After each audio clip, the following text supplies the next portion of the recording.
Bueno, bienvenidos. En esta oportunidad vamos a resolver un problema de gases ideales. En concreto vamos a resolver el problema 5.5 de la guía de trabajos prácticos, en donde tenemos dos tanques rígidos y adiabáticos que contienen respectivamente oxígeno y aire.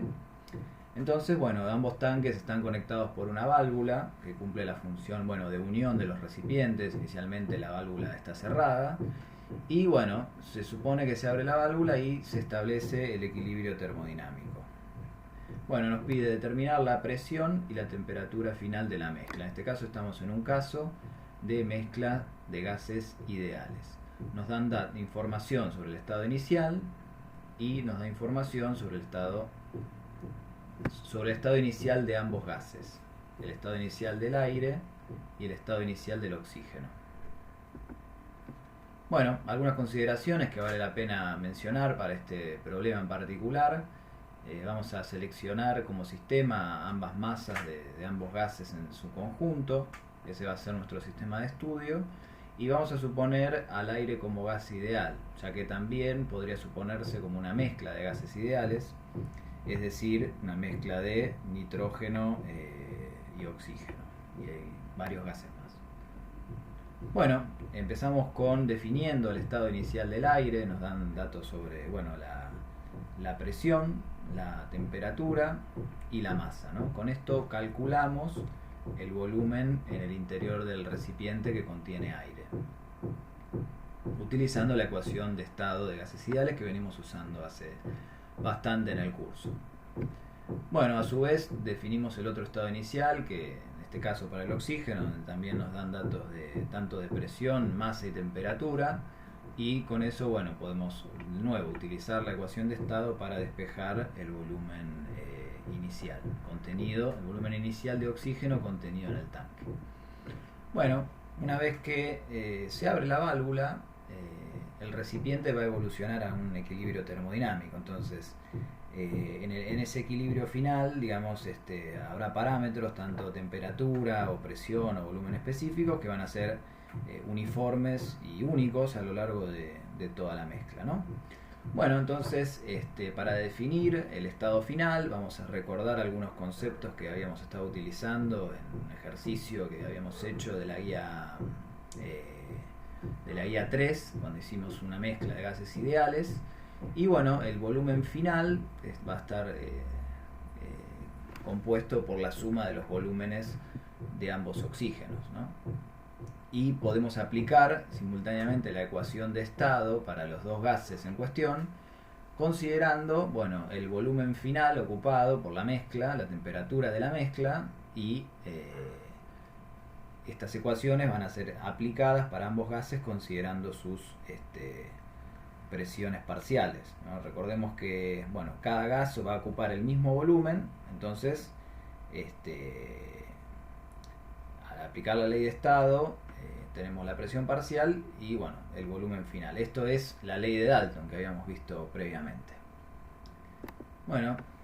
Luego vamos a aplicar el primer principio de la termodinámica. Estamos ante un sistema cerrado, adiabático y sin ningún tipo de trabajo, ni de expansión ni de eje. Entonces, podemos tachar los términos y nos va a quedar que la variación de energía interna para este sistema va a ser nula, va a ser igual a cero. Entonces, continuando con el desarrollo del problema, podemos separar los términos de la energía interna para cada gas. Fíjense que yo estoy poniendo que la variación de energía interna es la variación de energía interna del aire más la variación de energía interna del oxígeno. Recuerden que la variación de energía interna es energía interna final menos energía interna inicial, ¿no? Entonces se puede escribir de las dos formas. Fíjense que si yo lo escribiese de la otra forma, la energía interna final también sería una energía que está compuesta por ambos gases. Ustedes podrían reemplazar la energía interna UF, U sub F, digamos, menos U sub I, considerando tanto para U sub F y U sub I ambos gases, ¿no? Deberían llegar a la misma presión. Quiere decir que, en este caso la energía interna se puede expresar como sumatoria de deltas, ¿no? Vemos ahí que tenemos Para la variación de energía interna, por ejemplo, del aire, tenemos la masa del aire por el calor específico a volumen constante del aire por la temperatura final menos la temperatura inicial del aire. Es decir, estamos descomponiendo la energía interna para ambos gases, considerándolos por separado. Bueno, fíjense que en la ecuación esta del primer principio para sistemas cerrados tenemos una sola incógnita, que es la temperatura final. Voy a volver un poco para atrás y voy a mencionar que, bueno, fíjense que tanto en la ecuación 1 como en la ecuación 2 tenemos como incógnitas la temperatura final en la 1 y en la 2 y las presiones parciales de los gases. Bueno, para poder calcular la presión final de la mezcla, recordando la ley de Dalton de las presiones parciales, vamos a tener que calcular cada una de estas presiones, ¿no? Para luego sumarlas para determinar la presión final. Bueno, entonces, fíjense que cuando yo escribo la ecuación del primer principio para este sistema y despejo la temperatura final, bueno, me da que es 310 Kelvin. Es la única incógnita de esa ecuación. Bueno, y luego efectuando los reemplazos, fíjense que una vez que yo tengo la temperatura final y vuelvo a las ecuaciones 1 y 2, las únicas incógnitas que estoy teniendo son las presiones parciales de ambos gases.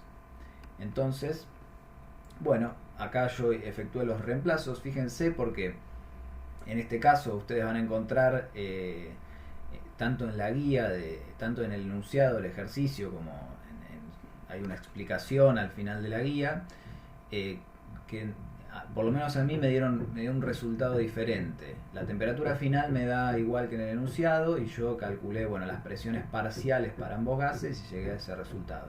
Así que, bueno, les pido por favor que verifiquen estos valores numéricos, ya que puede existir errores de cuenta. Esto es para que no se presente a confusión cuando ustedes vayan a la respuesta y encuentren que hay un cambio. Bueno, acá tenemos la oportunidad de discutir a ver si llegamos a los mismos valores y por qué no realizar un cambio en la guía de trabajos prácticos. Bueno, entonces, con el dato de la temperatura final, calculamos las presiones parciales tanto del aire como del oxígeno. Esa B hay que cambiarla por una O, la presión parcial del aire como la del oxígeno, y haciendo la suma de estas dos presiones obtenemos la presión final del recipiente. Bueno, ha sido un ejercicio sencillo, pero bueno, estaba en la guía 5 de trabajos prácticos, que involucraba los conceptos de gases ideales que ya habíamos visto.